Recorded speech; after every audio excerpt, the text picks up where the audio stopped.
everyone, my name is Alisha Kukreja from grade 9B. Today I'm going to tell about the social activity stones on tools of Stone Age. Early mans used tools as a really important thing in their life.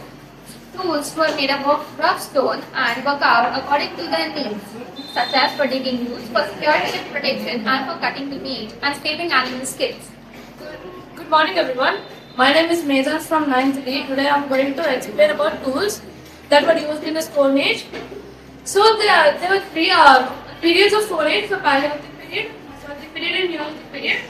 In the Paleolithic period, they used rough stone tools, and the tools were various shapes, such as sharp stone tools for cutting of meat and skinning of animals, and heavy stone tools for digging. Good morning everyone, myself Yadurvi from grade 9D. Today I am here to explain about Neolithic Age. Neolithic Age. This is the new stone age. People used smaller tools and sharper tools. They domesticated animals and learned farming. They began living in permanent settlements. The invention of wheel.